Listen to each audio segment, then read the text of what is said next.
Hey guys, Phil here with High Tech Legion. Gaming, music, entertainment, research, writing papers. For me, all these things relate to my computer somehow. And for when I'm working with my computer, I don't want just standard keyboard. I want something that feels good, it's reliable, it's solid, so if I get upset about something, maybe I can pound on it a little bit and I don't have to worry about it falling into little bitty pieces. And maybe, God forbid, it should even be fun to use too.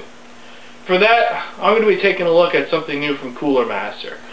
This is the CM Storm QuickFire XT mechanical gaming keyboard. Now, like I said before, I gotta do business stuff, so what I like about this one is that it is a full size, 104 keys, nothing's squished together, nothing's rearranged. So you don't have to worry about learning yet another new keyboard layout.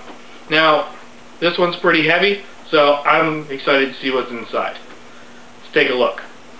The packaging for the QuickFire XT is just a standard cardboard box.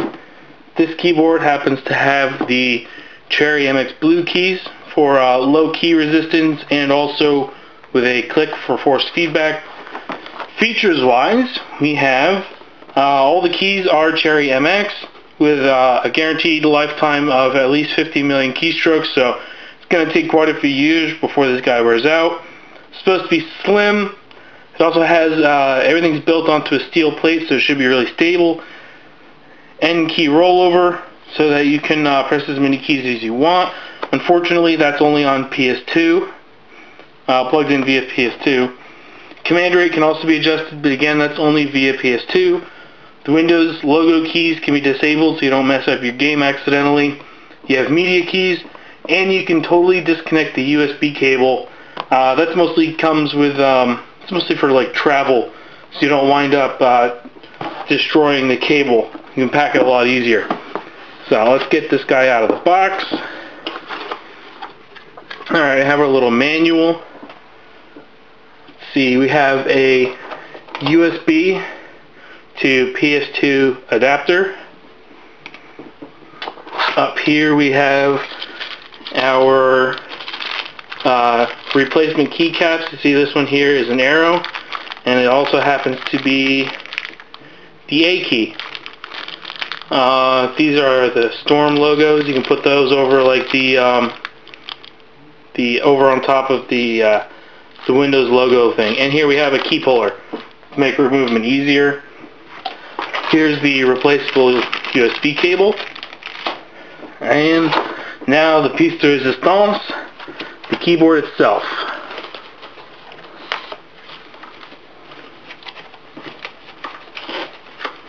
So there we go, and she is a beauty. Really heavy too, so that must be a good piece of steel holding it together. Here's where you plug your cable in. It would have been nice to have another USB output, but oh well. Here's your LEDs for an unlock and stuff. You can see here the keys are very clickety, if that's even a word. We have nice big rubber things, rubber pads, so that it won't skid around on us, and little feet to hold it up. Now I want to show you the difference between the mechanical key and the standard style key, which has a rubber dome. Your standard keyboard is going to look like this internally. You have this sheet of plastic or rubber with these little bubbles that you push in that are under each of the keys. So right here you have the arrow keys. You look under that and you have 3 sheets of plastic. 2 of them have circuits. The middle one doesn't. The middle one separates these 2 layers so that when you press the key, it bridges the gap, and that counts as your keystroke. For a mechanical keyboard, it's a little bit different. Off one of these keys, you can see here, this guy's just held in with friction. That little plus there is kind of what holds it in place. See here, this guy has a blue thing. Alright? And see, that's our actual key.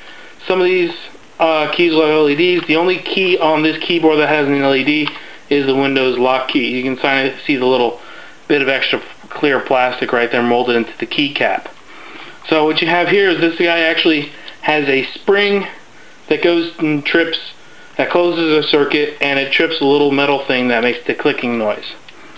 Let's plug it in so I can show you how the LEDs go. See, here we have a gold plated USB cable, and that just plugs in up on the top right here. And now you can see the num-lock LED, scroll lock, and caps lock. And this one over here works on a function key combination, so you have to press the function key and F9, and then this guy will light up to tell you that the Windows logo keys are now disabled. The same function key combination is what gives you your media keys up here, and over here you have the this is what adjusts the command key rate. This, however, only works with PS2. Now I'm going to take some time, get used to it, and I'll report back shortly on how this keyboard actually works out. Alright, first, a little background information on mechanical keys. Mechanical keys are nothing new at all. In fact, the technology is closer to about half a century old. The difference is simply that the mechanical keys kind of faded out for a while because they were super noisy in the office space. So the rubber dome style keys took over, nice and quiet. They're also much cheaper to produce.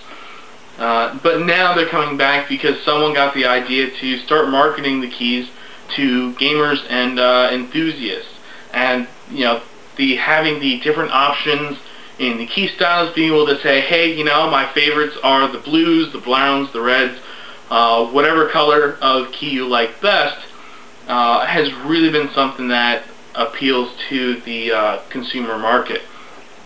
Now that said, this keyboard happens to have the cherry blues. The cherry blues have a nice tactile feel, which means when you press them, you click.